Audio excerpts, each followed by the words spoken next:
Hello. Hey everybody, welcome back to another episode of Dad Bods and Beards. We are going to do 2 in a row, where it's just me and Tyson. We've got a lot to catch up on. Last episode, we chit-chatted just kind of about 2025, 2024 wrap-up, all the cool things we did. I think this episode is going to be a good one, kind of another deep one. We're going to get into some stuff. I had some experiences the last couple of weeks that I think I want to share some stuff on. I have an article I want to read. I think this will be a really good one that I think is really good. And I'm coming in blind, so Yeah, you kind of are coming in blind. yeah. Normally, This is the first time I'm coming in blind, and you're not. Normally, you're the one that does all the prep work, Mhm. and you do all the articles, and you get all the the talking points and stuff. This one is gonna wrap up some feelings and stuff for me. Also, share some cool experiences. I want everyone to know your cool experiences, though. So I'm gonna talk about the one that had when I was on vacation. That you should. But before we get started, as always, we're not going to go into super depth today. But we just obviously wanted to talk about Mountain Ops, our main sponsor, Trevor, Farns, and the whole Mountain Ops team. You guys have heard us talk about this over and over and over, but I cannot express enough not only how good the products are, but how amazing the company is. We are on text threads with the owner, founder, creator of Mountain Ops, and he is a buddy. He is a friend. So this is so good to be able to like vouch for the company, not just like, oh, hey, they're sponsoring the show and we just got to do this. I'm like, no, it's a good-hearted company that we are going to be affiliated with for a long, long time. And you know what's funny? And I think I've said this before, but you know how I feel about minerals, especially copper johns with ionic and sea minerals in the product. Mm-hmm. It's in his supplements. I know. So it's almost like destined, right? I know. The whole like a law of attraction The thing. same company and Yeah, everything. I'm going to convert you to the witchy woo-woo stuff. But no, so obviously you can get all your health supplements from mountainops.com. You can get a bunch of cool apparel, and you can be participating in the Conquer 90 Challenge, which this will be the last week that you guys can sign up for it. That'll be starting on the 14th of January. Anyways, go to mountainops.com. Anything you order, use code DADBODS. You'll get 20% off, and everything you order goes towards helping a family in need. But without further ado, we did kind of a recap last episode, talking about 2024 and 2025 and what we're doing. And being grateful. And We haven't had a you and me episode. We talked a little bit last one about some heavier topics and things that mean a lot to us. But we haven't had like an in-depth me and you episode talking about where you cry. Yeah, I'm due for it. You are. And this one will happen. I don't know. Maybe we'll see. Don't set me up for it.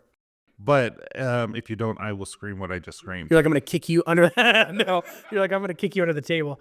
But You will get bruises. if you guys remember from a couple months ago, we had Prentice and Megan Geary, your friends that you met on the TV show that apparently is delayed coming out. I was excited to see that, but it's gonna be the reason being is production has not production, but production. Yeah. post-production or whatever. Yeah, the post-production stuff and the editing and stuff like that. I'm excited to see you on TV. But you met Megan. The 2 seconds I'm on. Yeah, but you met Megan there. Mhm. Megan, She was my coach. Megan and Prentice own they own Cascade Wellness in Oregon, and they help with psychology and therapy, and they're just an amazing power couple. 2 good-hearted people, and that was like one of our longest episodes talking with them. And it could have went longer. It could have been way longer. We talked about entrepreneurial stuff. We talked about business stuff. We talked about family stuff, marriage stuff. We talked about everything. Therapy. Well, yeah, because I always wanted to know. I'm dead serious about this because I have like bared my soul to a therapist. You know what I mean? I'm just like, what do they think when I say stuff like that? I liked Megan's take on where she just was like, when people tell me they've been going to the same therapist for 15 or 16 years, I'm like, your therapist sucks. And I'm like, it's funny, but it's true. And so their big thing is like helping people progress. Like there should be a point where you don't have to come see me anymore. Obviously there's cases where people need constant contact and touch and managing. But one of the things for me though, like David, everyone knows David now. If not, go listen to his episode. But David, he helped me immensely to the point where I was now after everything was said and done, and he's like, Tyson, you shouldn't be feeling this way. Everything is aligned, all this kind of stuff. You need medication. And so, then all of a sudden we did all that and kind of take a break because I felt like I was in a good spot. And then I started kind of not backtracking, but kind of like knowing where I was, and I'm like, I think I need it, but I don't need therapy per se, but I need something in my life where I can understand what's going on, and that's when Brock happened. Oh. And now he's a coach. Yeah, it's and then the next thing you know, Brock is more of like, you are feeling this way. That's amazing. Yeah. Acknowledge it. Love Acknowledge it, love it, be one with it, crave it. No, just it. Oh, here we go again. But that's kind of what I want to talk about is not only did Megan and Prentice have some amazing things to say, and with the potential that Dad Bods and Beards is going to be doing some more on-site and some traveling and some really cool experiences shooting podcasts and other YouTube content, we've talked about going out and visiting them at their wellness center in Oregon and do they've got like a farm, and that's just like exciting for me. But not only all the cool Maybe stuff we they can talked ride the about, horses too. I don't know if they can support us. Whatever. By the time we're there, we'll be like, skinny. We're gonna be sexy dads. But you just got me on like a little mini pony. I'm like, what? But they I'm came on a donkey. They backed it up. They backed up what they talked about with facts, with information, with articles, with just like the wealth of knowledge that they have, and like super intelligent. Both of them are super intelligent. And I read a bunch of the stuff that they said, oh, you should read this. Oh, you should read this. Oh, you can check this out. Can I do a side note real quick? What? One episode we should just sing.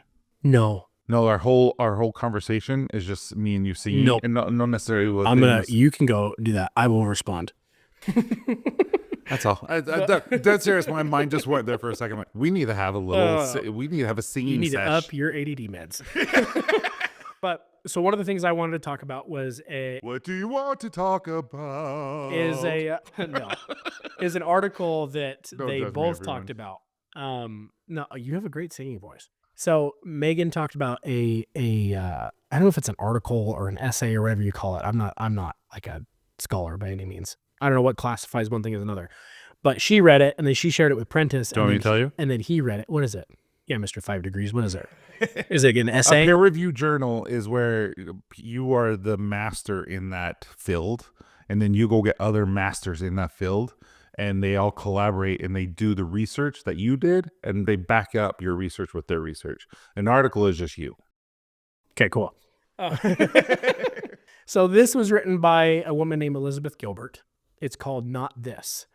And Megan read it, shared it with Prentice. Prentice read it. And that pretty much was like, they talk about, that was like a big part of their origin story of both of them, like moving on from what they were doing to follow their hearts and follow the authenticity. So bear in mind, I will share a link to this. It's actually posted. And we made a specific thing that I was not going to read it. Yeah. So I kind of want to get your first take on it. I've read it a couple of times. This is one of those articles that's really, or essays that's really going to make you think. Mm-hmm. It's going to be a couple minutes of me reading it, but I think it's very powerful. It's the beginning of the year, the time when people are feeling the drive to change and to move forward with what they want to do, what they feel like they're supposed to do, what they're called to do. So I want to share that, and then we're going to talk about this. So, and I will copy the link. It's actually written on a Facebook post. That's the only place you can find it. Oh, wow. But it's from April of 2016, and this was like after she brought it back because I think it got removed. But it's by Elizabeth Gilbert.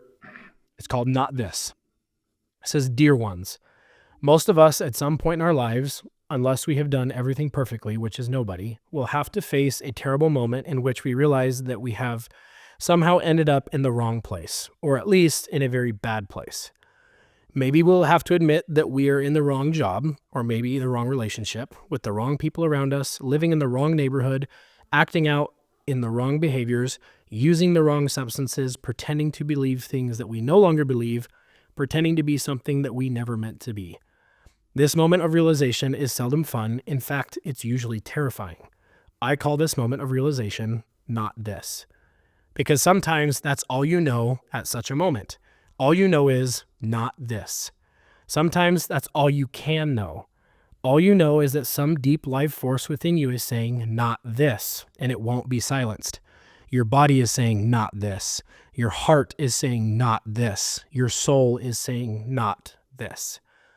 But your brain can't bring itself to say not this, because that would cause a serious problem. The problem is you don't have a plan B in place. This is the only life you have. This is the only job you have. This is the only spouse you have. This is the only house you have. Your brain says, it may not be great, but we have to put up with it because there is no other options. You are not sure how you got there to this place, but you are sure as hell don't know how to get out. So your brain says, we need to keep putting up with this because this is all we have. But still, beating like a quiet drum, your body and your heart and your soul keep saying, not this, not this, not this. I think some of the bravest people I have ever met were people who had the courage to say the words, not this, out loud, even before they had an alternative plan. People who walked out of bad situations without knowing if there was a better situation on the horizon. People who looked at the life they were in and they said, I don't know what my life is supposed to be, but it's not this. And then they just left. I think my friend who walked out of the marriage after less than a year and had to move back in with her mother, back into her childhood bedroom, and face the condemnation of an entire community while she slowly created a new life for herself. Everyone said, if he's not good enough for you, who will be? She didn't know. She didn't know anything about what her life would look like now, but it started with her saying, not this. I think of my friend who took her 3 young children away from a toxic marriage, despite the fact that her husband supported her and the kids financially, and the 4 of them, this woman and her 3 children, all slept in one bed together in a tiny studio apartment for years, while she struggled to build a new life. She was poor, she was scared, she was alone. She had to listen to the voices within her that had said, not this. I think of friends who walked out of jobs with no job waiting for them because they said, not this. I think of friends who quit school rather than keep pretending that they cared about this field of study anymore.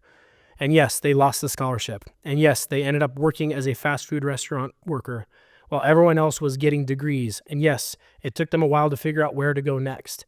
But there was a relief at last in just surrendering to the holy, non-negotiable truth of not this. I think of friends who bravely walked into AA meetings, just fell apart in front of a room full of strangers and said, not this. I think of a friend who pulled her child out of a Sunday school in the middle of church one Sunday because she had had it with the judgment and the self-righteousness of this particular church.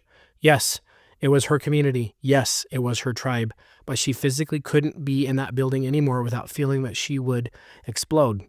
She didn't know where she was going spiritually or within her community, but she said, not this, and walked out. Rationally, it's crazy to abandon a perfectly good life, or at least a familiar one, in order to jump into mystery. No sane person would advise you to make such a leap. No plan B in place. We are supposed to be careful. We are supposed to be prudent. And yet, if you keep ignoring the voices within you that are saying not this, just because you don't know what to do, instead you may end up stuck in the not this forever. You don't need to know where you are going to admit that where you are standing right now is wrong. The bravest thing to say can be these 2 words. What comes next? I don't know. You don't know. Nobody knows. It might be worse. It might be better. But whatever it is, it's not this. That's a heavy one. Well, I've read that thing 8 times or more. No, 9 now if you count that. Probably didn't do it justice because it's so beautifully written. It talks about jobs, relationships, spirituality, mental health, where you're at.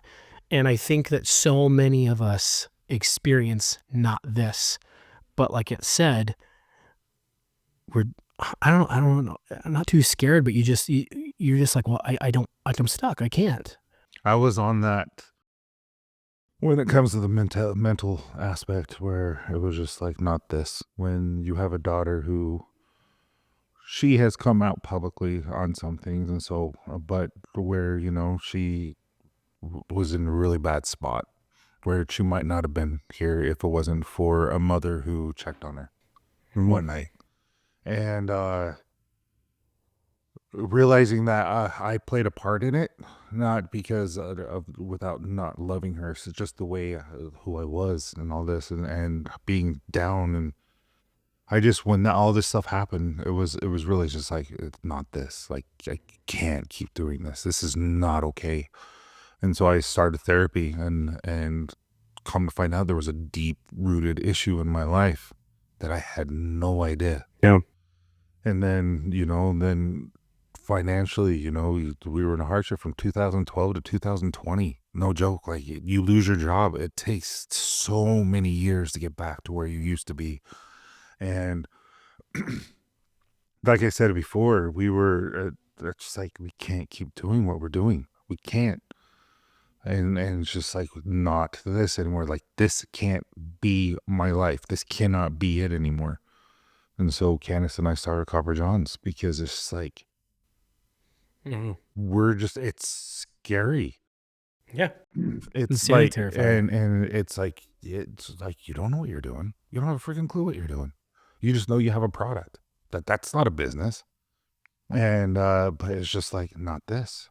And now I work more than I ever have. But at the same time I'm more grateful and more happy than I ever have. Because like we talked about before, I go into funks. But that's just due to the depression winning sometimes. But there's just one more thing I have to do is not this, but it's hard to do when you have 6 kids and a wife who rely on you for income. But I think this is the year where we both just say not this, and we just dive completely deep into Dad Bods and Copper Johns, and I really do believe that. Well, that's true. That's the scary thing. And that's why I wanted to read that, is because we all can probably sit here, and anybody who is listening can, I mean, my only suggestion would be like, think of the thoughts that were running through your head while you listen to that.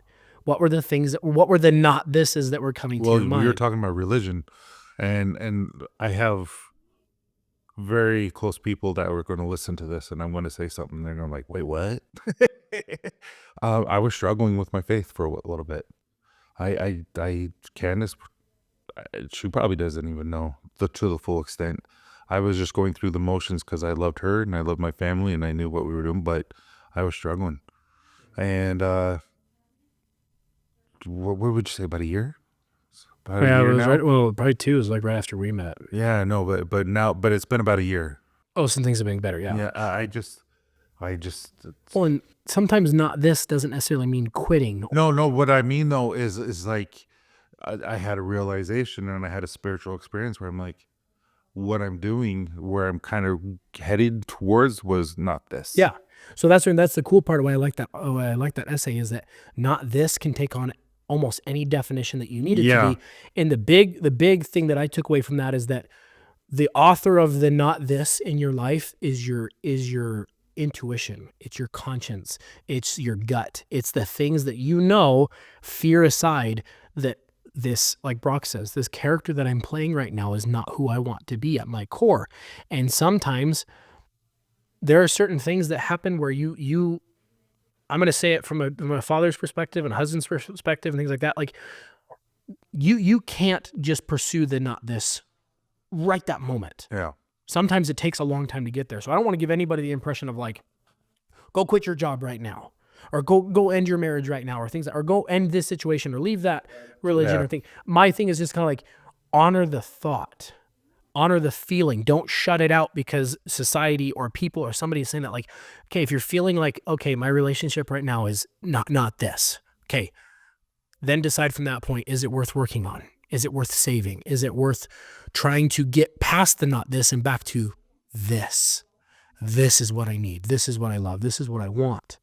Or is it hit a point where, okay, not this. Now we need to move forward without a plan B. For my faith reasons and stuff like that, is just seeing our finances, seeing what few of my children were going through, one and my daughter specifically, but also there's 2 others that were struggling, and it's just like, how could you let this happen? Yeah.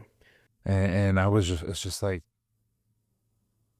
I was just freaking frustrated. I was angry. I'm like, it's not right that my kids have to feel this way. It's not right that my wife has to go through this.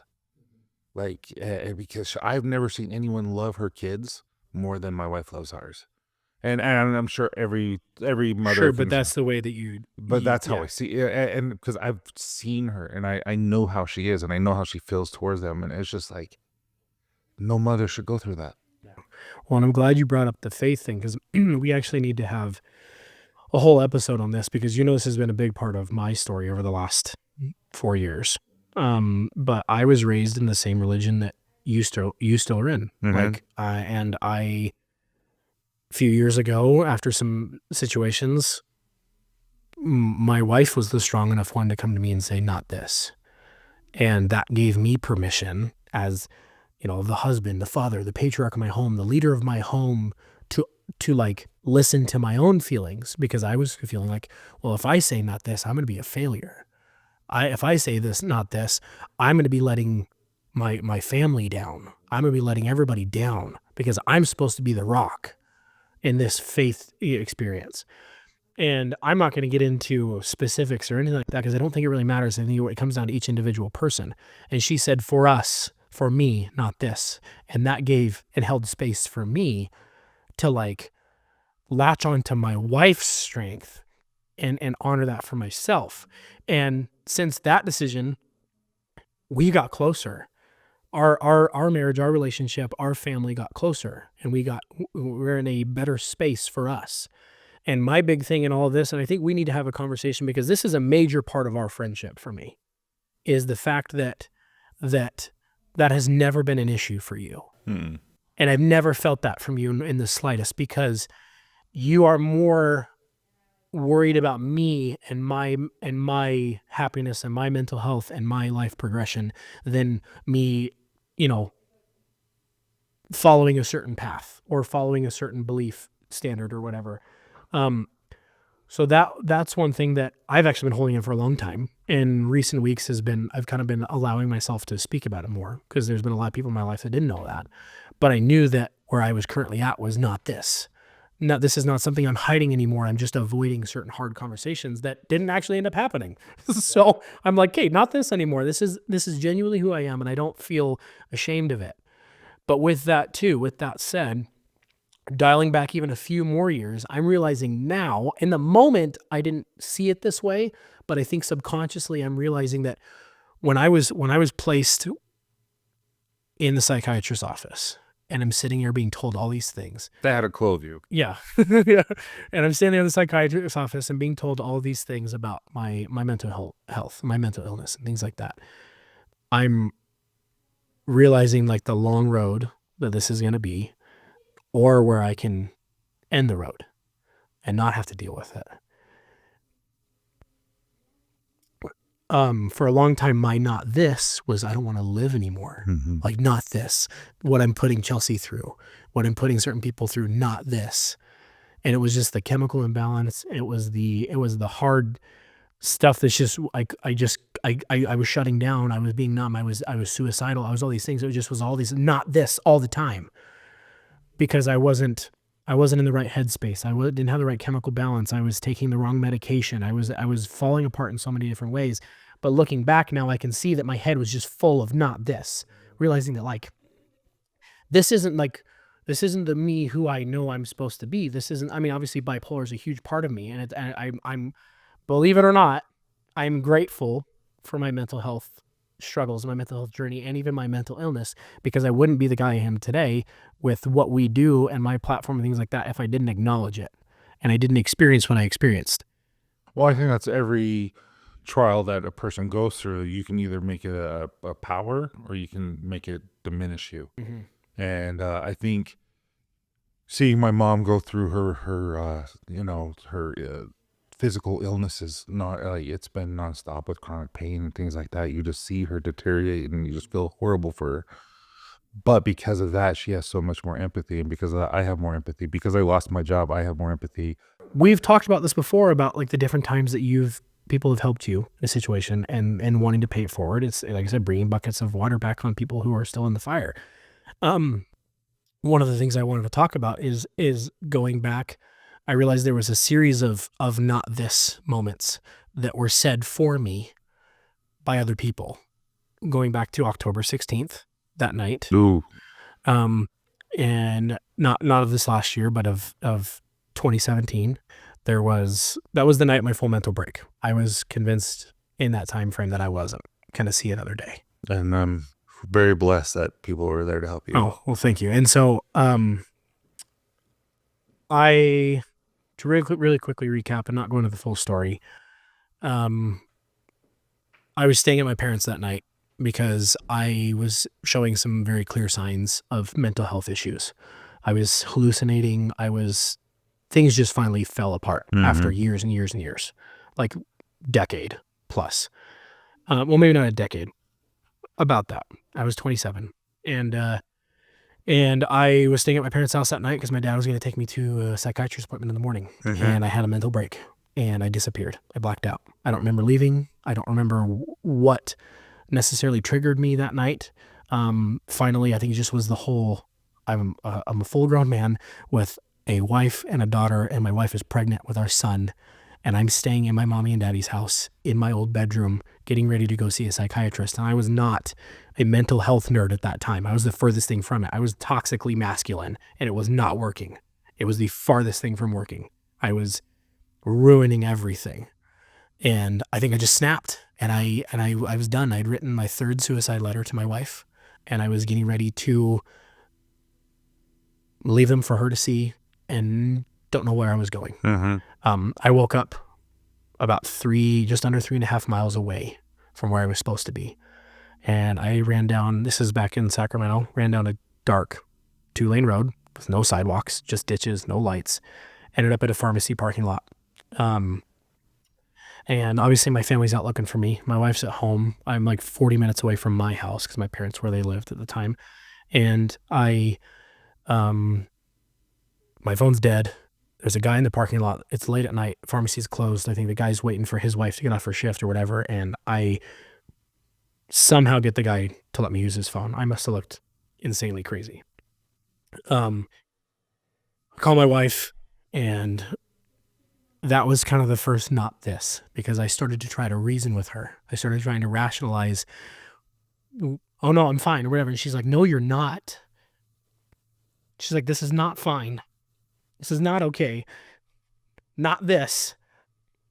Like, that's what it was. Like, that was a not this moment for me. It was like my wife, like, protecting herself and our children at that point of like, no, this is not okay. You are not okay. This is not all right. Not this. And then my parents show up, and it was almost like from a movie. It was like mom car pulls in, dad's truck pulls in, and then the police start pulling in because they had called the police saying that my son just he disappeared. He's not mentally well. And apparently, I just found this out actually last week, that there was an additional phone call that came in from somebody most likely that was traveling down the road. I don't know if they almost hit me or whatever. So it just so happens to be that there was multiple calls that came into the police. Look, that like, one, they're looking for a guy. 2, hey, there's a guy on this road. I'll get to that in a second. But the second kind of not this moment wasn't as impactful, but my mom pulls up, and I go to grab a handle of her car, try to get in. It's locked, and she has the window cracked. And she's scared. Rightfully so. I was very manic at the time. She wasn't letting me in. She wasn't letting me in the car. I just wanted to go home. But at that point, the decisions were being made for me that I wasn't going home. So that was the second kind of like, not this. We're not just like acting like this didn't happen. Not this. We're not acting like this is just no big deal. And then the next thing is these a couple police officers come out. They don't know what they're getting into. They don't know whether it's, hey buddy, are you okay? Or somebody's going to end up on the ground in handcuffs to try not hurt them or hurt themselves. First officer, I don't remember the guy at all. All I remember is he was a little bit more authoritative, just doing his job. Big bearded guy sitting there freaking out, being a little more commanding. I was not responding well to that. I'm like ripping on my mom's car door handle, trying to get in. My brother's like yelling at me over the phone, trying to like get my attention. And then off and on conversations with my wife or whatever. And then here comes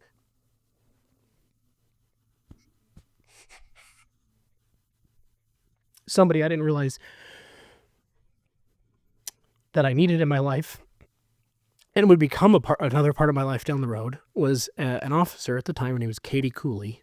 She's now been married and has a different last name, but I do not believe this was a moment now looking 7 years back. This is not a coincidental moment. This was divine intervention. This was, call it whatever you want. This was one of the people that I needed as a not this person in that moment.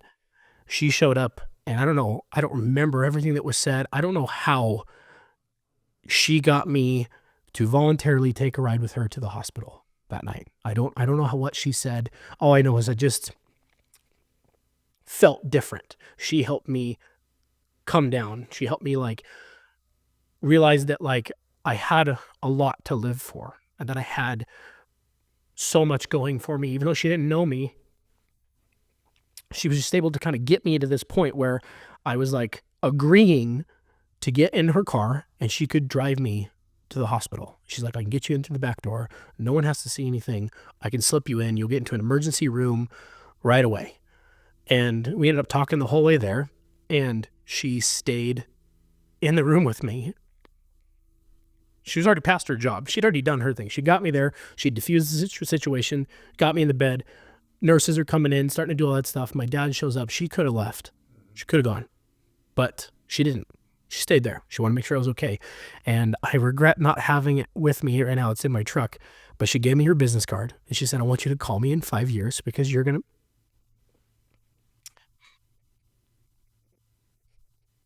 She's like, you're going to be fine.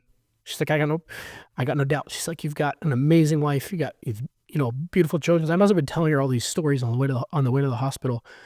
And she's like, you're going to be fine. She called me in 5 years. Flash forward, move to Utah, social media, all this stuff happens. Start talking about mental health. I start using my situation as a platform and not a crutch. 5-year anniversary comes around. I try calling the police department. You just get the typical phone number. Her email's on there. I shoot her an email. Title was, you helped save my life. Don't know if you remember me. Yada, yada, yada. I think that went on a couple weeks because I'm sure they get emails for days. I get this email back. Oh my gosh. She's like, how are you? How is everything? And we get to talking, and we stay in contact pretty much over the last 2 years. Last week, we were in California for the holidays, for Christmas, and she and I finally got to meet up after 7 years. She started following me on social media. We've stayed connected over emails and texts and things like that, but we finally just were able to meet up schedules and stuff like that. We drove 45 minutes south where we were staying so we could meet up, and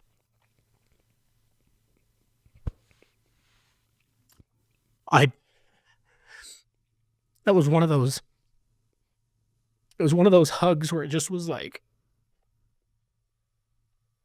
just like so much like so much like emotion and like weight just like came off of me seeing this woman that helped save my life 7 years ago. And I wouldn't have my wife and my son and my daughter and social media and dad bods and you and Copper Johns and all of these amazing things that have happened in my life. I would never have experienced those. And worse yet, I would have left my children without their father. I would have left my husband without her, or my wife without her husband. All these terrible things that could have happened. And had it not been for her being the person to show up that night, take over the situation from the other officer that was trying to help, it just was like this. I've cried 100 times on this show and everything. And I just was like, I'm ready to meet her. I'm going to be fine. And I just lost it. I met her and I lost it. It was like hugging a mom. Like, it was like hugging her, and like, I could tell that she really cared for me, that she really felt genuinely cared for me and my life and my family. And she had little gifts for the kids, and she got to meet Chelsea. She'd never met Chelsea. And so Chelsea and her had some really heartfelt conversations. And the coolest part about this whole thing is now she's like a mental health resource officer. She trains other police officers on how to handle situations like that. She was a school resource officer for kids in troubled situations. So it's like, how of all the police officers in this big city where I was at, did I happen to have the one that I needed to, like, I got it. yeah, how did she get that call? And then what I was getting to earlier is she said, I remember that getting her perspective. I'd never heard this part before.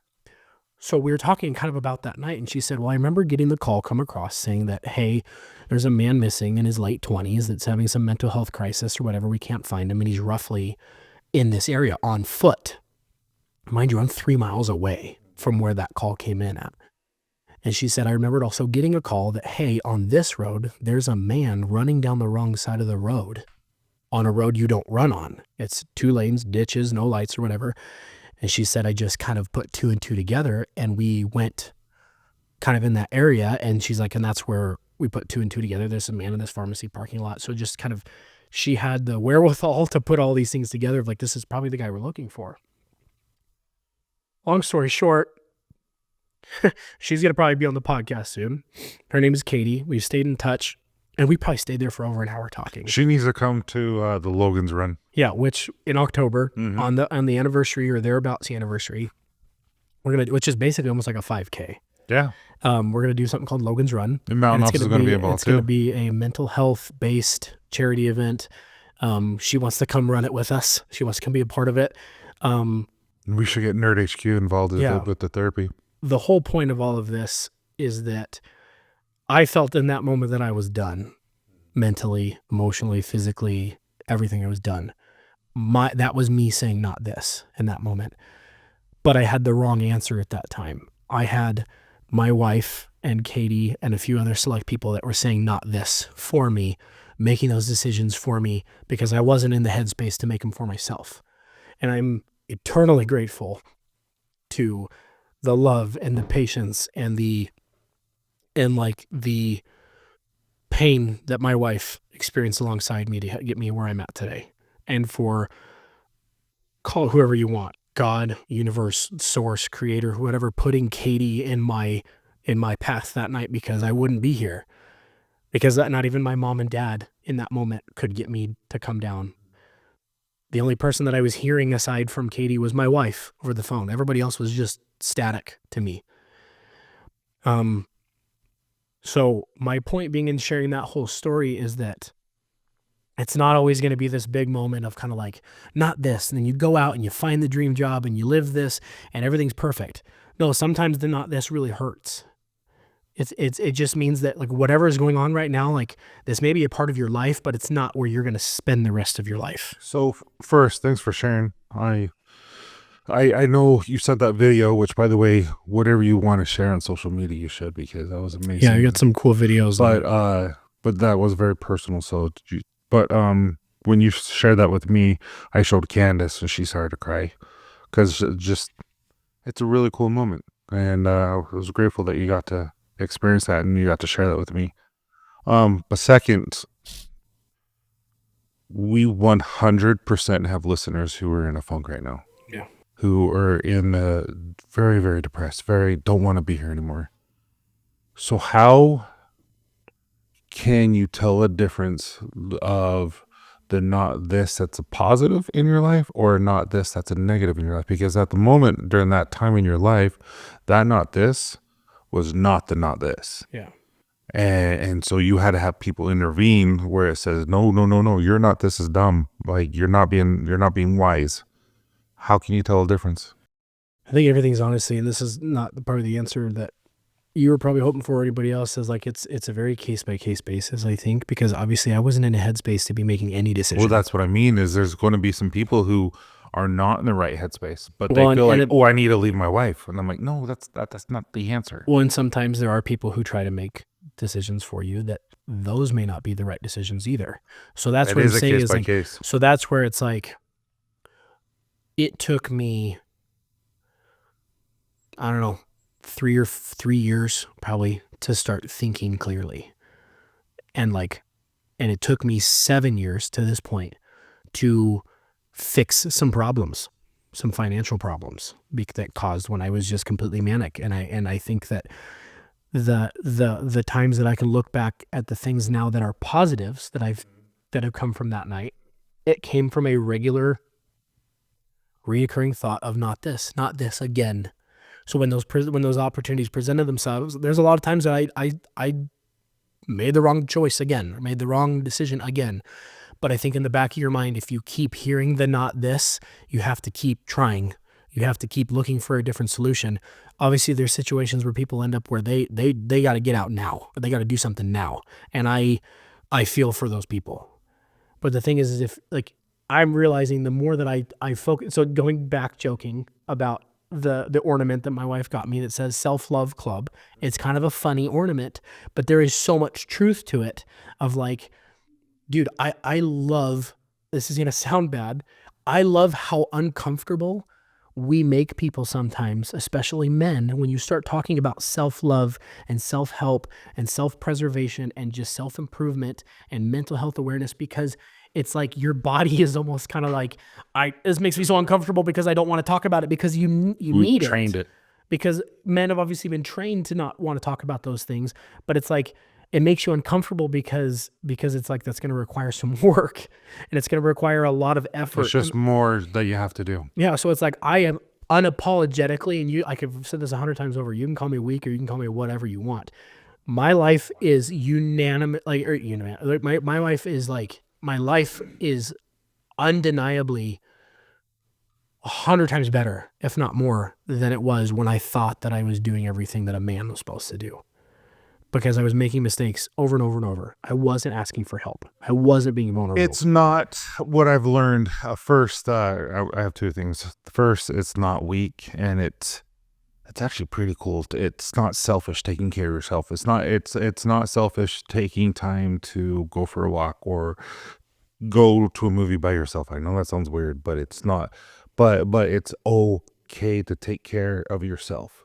Because if you're taking care of yourself, guess what? You're going to be better for everyone else around you. And then secondly, I am so blessed. This is a Candace episode, I guess, right now for me. Is I'm so blessed to have someone in my life that she's like, yeah, go to the gym. Yeah, let's do that. Yeah, like, because she is 100% she's a cheerleader for me. Like, she is, like, I will do anything for her, but like, she just bends over backwards to help me and help me achieve my dreams and help me I didn't always know this. Like, I've always been blessed and I've always loved her, but it's gotten to the point where it's just like, what did I do to deserve you? Because she's helped me help me. Yeah, no, 100%. 100%. The same thing with Chelsea. And I talked about that with, like, there's times where that she should have gone 100%. There's times where she should have taken off. Don't take offense to this, but your situation, not a lot of people do. I've have family members who have bipolar and lost their wives. Yeah. Well, and because the thing that doesn't get talked about a lot is that they don't realize that it puts them in an impossible situation of, well, you can't leave them because they're sick. Mm-hmm. But at the same time, it's like, but what about all the sacrifices that they're making? What about all the happiness, all the joy, all of just the security and the health and literally like escaping, emotional or financial abuse or even other harsher situations that people have been in, or like protecting my children's peace. Like I said, like, I love my wife to death, but if I came down to it between me and the kids, I would expect her to choose the kids every single time. You have to. And that's my point being, is that, like, there is a million situations where you could sit here and debate all day long. What is the not this? What is the this? What's the right choice? Who is supposed to be able to make a choice for you? There's a situation in my life where people thought they were making the right decisions for me and it made things worse. And then there were situations like this one I just talked about where I thought that I knew what was right for me, and the people that were in tune with whatever they needed to be in tune with, my wife, Katie, they got me where I needed to be. And I owed that to my wife and to people like Katie to fix my life to the best of my ability and my understanding and my knowledge, which meant I had to seek help outside myself. I owed it to my wife more than anybody else and to my children to try. Not every situation needs therapy. Not every situation needs a psychiatrist. Not every situation needs medication. But if you think that you've got all the answers right now, but you're still screaming, not this, you need to take a step back, humble yourself, and ask somebody who's living what you think this is. If you think somebody's got their mental health in order and you'd love to be kind of like have a similar situation to that person, go talk to them. Go have a conversation with them. Go ask them, what did you do?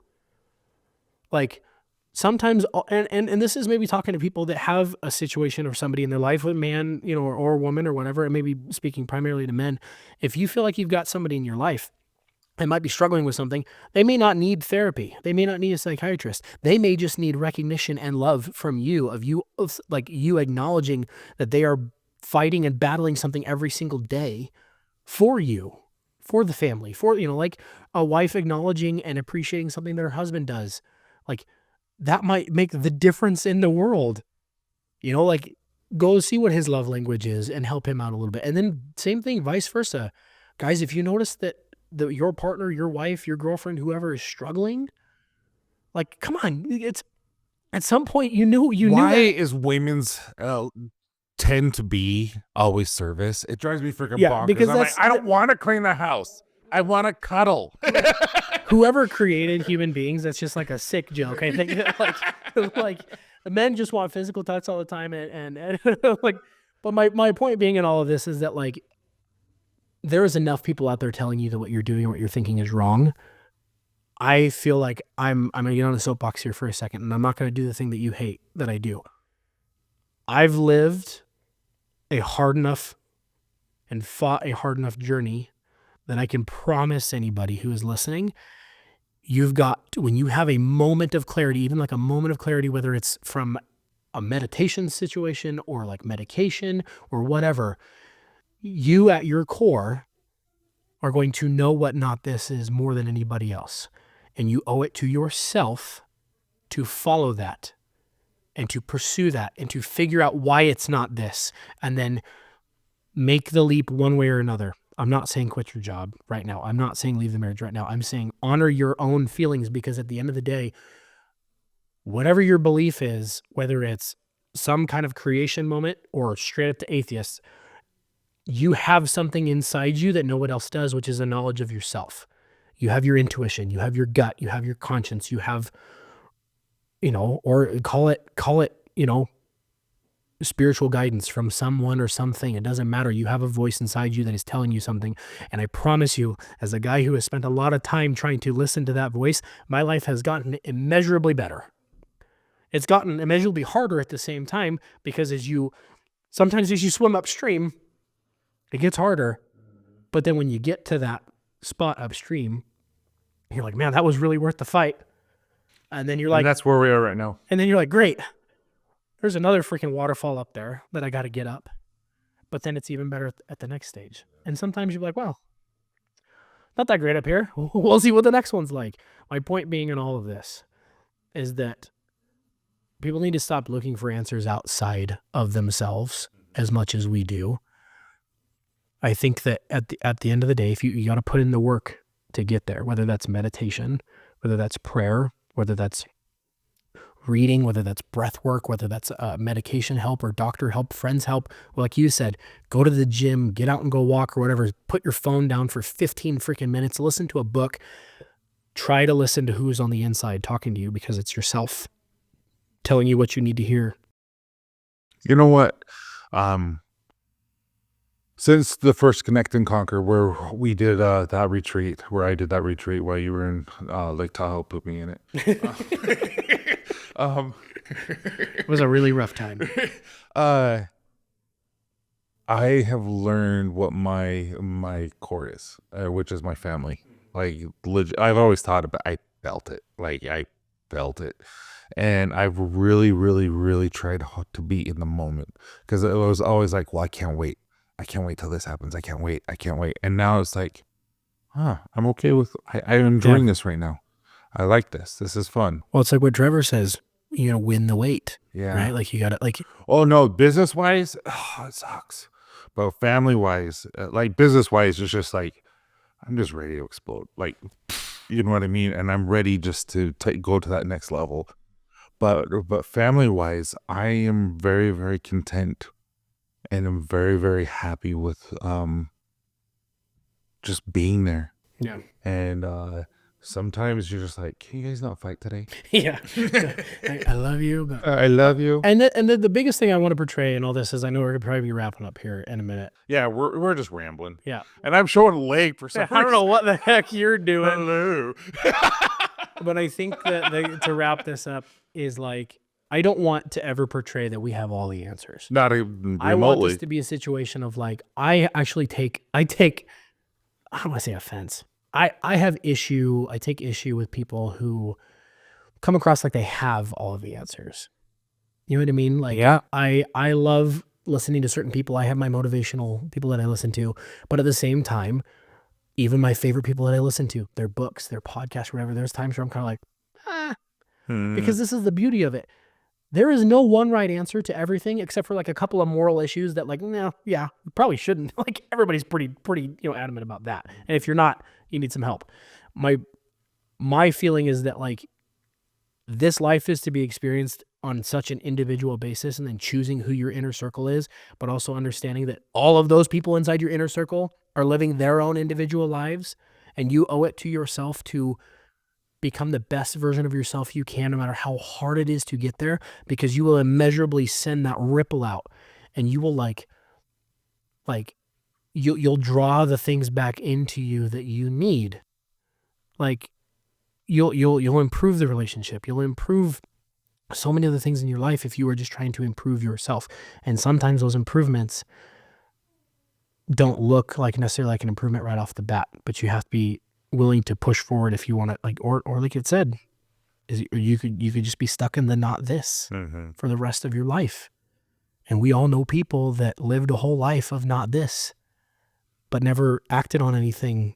And then unfortunately their life, they lived it up until old age, or even, situations where they took their own life, and you just wonder like what life could have been for them if they, I don't even want to say had the strength, because that's like super, unemotional, but just like, Courage. I want people to like experience the high of kind of like, dude, I wanted to die. I hate to like throw that back out there and kind of bring that back in, but like I wanted to, but now I'm kind of like, how could I have ever wanted that? Like I'm looking at what I have now and I'm like, Logan, you're so freaking dumb. Like I look at 27-year-old Logan and I'm like, how could you have wanted that?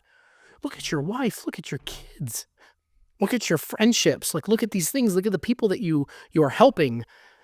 And it's like 27-year-old Logan didn't see any of that. He was so blinded by pain, he didn't see any of that. But now I'm just kind of like, And it wasn't your fault. no, what? It wasn't, but it was my responsibility to take care of things. But you learned. Kind of just dialing it back, and we're gonna wrap it up. 30 minutes later. 30 minutes later. No, we've talked about this 100 times before, but it's super hard to see the light when you're stuck in the darkness. And I never want to blame anybody or have anybody ever feel like we're like, you just got to pull yourself up by the bootstraps. Like that's not what it is. I don't think anyone feels that way. I feel everyone feels your passion and your desire to want to help others because you've been there, and you have a special gift that you've got to live through. I know, but it is a gift, even though it's not, but it is. And I'm grateful that you're able to express yourself in a way where it touches people and it motivates people to get help. Because we've gotten a lot of comments through DMs and stuff like that where they have helped themselves because of the things you've said.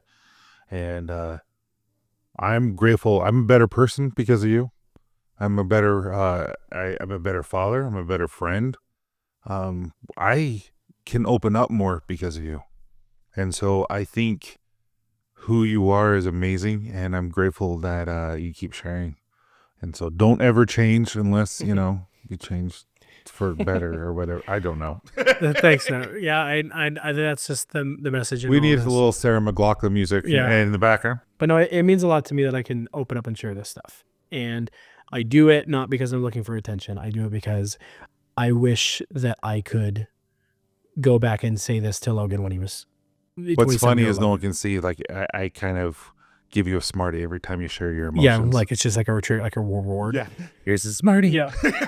But if anything resonated with any of you guys in this episode, I'm going to put a link on our page to the article from Elizabeth Gilbert called Not This. It's a good one. Please do not take anything we said in the wrong way today. Meaning, don't go quitting your job right off the bat and say, because Logan and Tyson on Dad Bods and Beards said that I'm not happy I should quit my job.